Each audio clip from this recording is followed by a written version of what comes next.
Damn, that was close! Innkeep! Vodka! Triss Marigold, lice eat me, but you are a treat to behold. Just a little pale. Magic takes its toll, but I'll be all right. Good to see you in your beard again. Can somebody tell me what happened? You set off a month ago for Zoltan's wedding. That got fucked. There will be no wedding. Did you hear about Foltest? Rumors travel faster than the wind. Winds and rumors. I want to know the truth. I want to know how Foltest died. And the dragon, was there really one there? And who rules Temeria now? Dandelion, calm down. You'll choke on your liquor. No wedding, Zoltan. The Breckenrigs broke off the engagement because some limp prick put it about that I joined the uprising in Vizima. My would-be Popper-law refused to let a rebel firebrand join the family. Innkeep, where's our drink? It was like this. We got to Mahakam a week after the Grandmaster died. Bought Zoltan an absolutely grand doublet, a pair of Garibaldi Krakau's, and as a gift for Eudora, a jade stone as big as my fist. We were broke as a joke by the time Dandelion threw me a bachelor party at an establishment called the Tight Lane. Next day, we went over to the Breckenrigs. They welcomed us in, sat us down, and proceeded to discuss the superiority of Mahakaman mining know-how over any other. And that went on until dinner. Just when I thought I'd learned more than I ever wanted to know about mining, they served the soup. You could have held a pin drop. Old Brecken grows and he says, "A real dwarf works a mine, not chases fame on the battlefield." You'll never believe this, Geralt, but they served duck blood soup. It was as black as tar. They must have dropped lumps of coal into the pot. "Eat," Breckenrick says, then proceeded to slurp 2 full bowls of the shite. Old goat. Hope his mind caves in on his head. Laredo said you're working with the Scoia'tael, Zoltan. I have done many things in my life, Geralt, but I have never stooped to banditry. The Scoia'tael don't consider themselves bandits. But I am no Scoia'tael. Since when have you worked for Roach? Hey, nobody said a word when you went out to save Temeria from the Grand Master and his mutants. Relax, Dandelion. I was just asking. Do what you want. You're an adult, kind of. That wasn't very supportive. Laugh away. At least I decided to do something constructive. You used to spy for Redania. Now you're spying for Temeria. Some might call you a traitor. Ever tried to live off of poetry alone? The truth is, I'm a citizen of the world. As long as I don't serve Emperor Emir, I'm not doing any harm. Even me, Geralt. You play the spy a bit, get bored and drop it. You know how he is. The dragon, well, the dragon appeared and that's all I know. But where did the Lavalettes get a dragon? We heard it fought on their side, huge as a barn, they say. Dragons don't usually take sides. Maybe its lair was nearby and it just felt threatened. If you hadn't driven it off, Foltest might not have taken the castle. Maybe. We'll never know for sure. Triss, you're the expert on Temeria. Tell us who's in charge now. It's chaotic and getting worse. The old families are fighting for supremacy, no holds barred. Baron Kimbalt and Count Marivelle, I bet. Among others. After the assassination, while Geralt was in the dungeon, the lords convened in a field near Lavalette Castle to choose a new ruler. 3 days they debated, and it looked more like a bazaar than a meeting of nobles. Except the trade was in court and ministry positions, spheres of influence, royal privileges. Humans. In spite of several duels and 2 poisonings, no king was chosen. Civil war was in the air.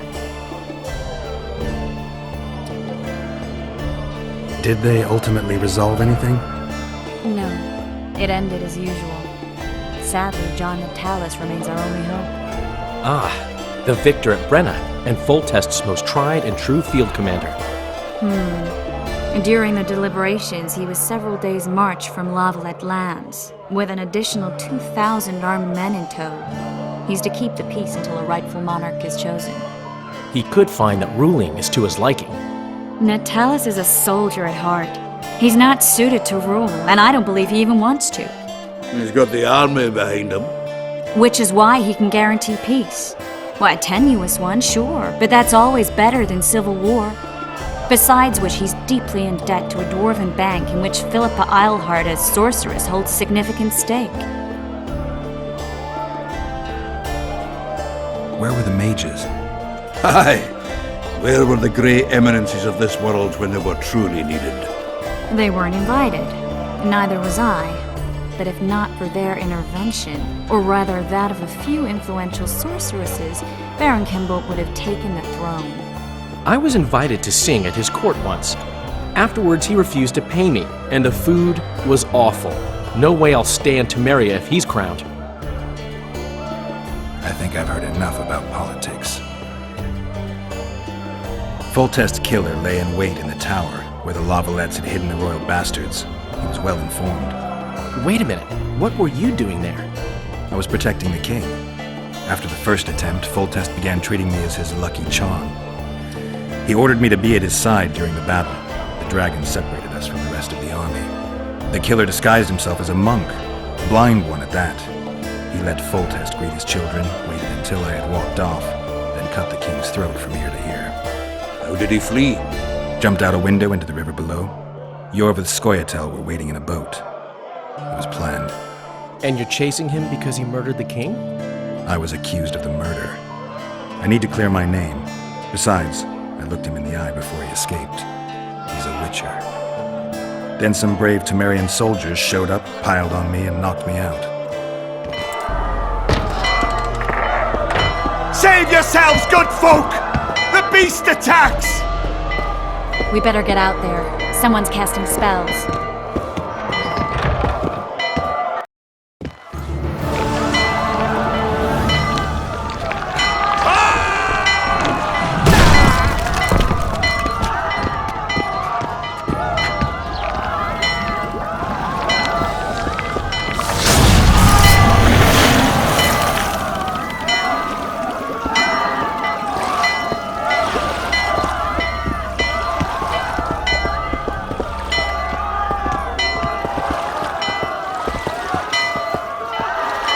What sort of sorceress are you? A lot of good you did. Can't you hear me? Why didn't you help him? He's alive, isn't he? The beast nearly pulled him in the water while you stood staring like a calf at a shit-covered clover. Watch your words. Where's this beast? Ask her. Geralt. I guess we knew each other. Oh, look here. Birds of a feather. Let's say I've heard of you. Master Witcher, this is foolish. The beast near pulled Sozek into the depths, and you're simply chatting with this damsel. Sozek's alive, and nowhere near the depths. The monsters vanished without a trace. You best take her seriously, lest you vanish without a trace.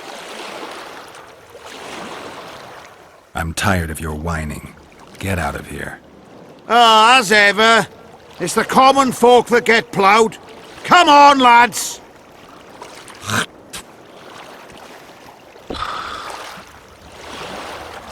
I apologize for interrupting, but I am Louis Merce, and I am chief person in charge of all matters related to monster hunting in Flotsam. It is in this capacity that I must inquire if you're willing to attempt to resolve the problem of our so-called Kayran, the beast that now blocks all trade traffic on the river. So, Witcher, are we willing? I usually work alone. I was here first, and I'll not relinquish this contract. My way or the highway, as the locals put it. Fine. Your way it is. You must contact the merchants on the waterfront as regards any rewards.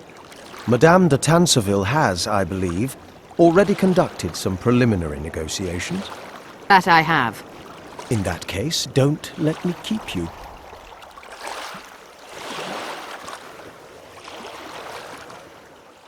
Triss, how long must I wait for you to introduce us? Sheila de Tanserville, advisor to Queen Zulika of Kovir. Kovir's a long way north. True.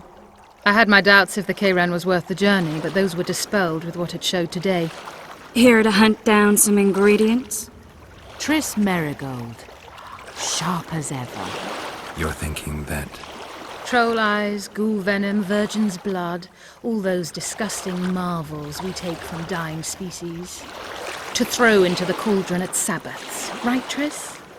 Absolutely. Virgins are a dying breed. Oh my, your sense of humor seems to be intact too. But enough of these pleasantries. Tell me, Geralt, you saw the tentacle. What do you make of it all? The beast must be huge. Maybe inhabited one of the Pontar's tributaries before, hunting animals. Then it grew for some reason, and hunger drove it to seek fresh pastures. And on the Pontar it found trade barges burgeoning with obese, slow-moving merchants. You're partly correct. Cedric claims the Kayran emerged from the northern swamps approximately 1 month past. Cedric? An elf. Formerly a Scoia'tael. Strange bird. But he knows quite a bit about the area and its living wonders. I need to look around, find out a few things. An investigation. Witcher's rituals, extracting secrets and such. More or less. I'll talk to the merchants about the reward, pay Cedric a visit and get back to you. You'll find me at the inn. I've rented lodgings there, on the upper floor. You know the inn's also a whorehouse. Thanks for the warning.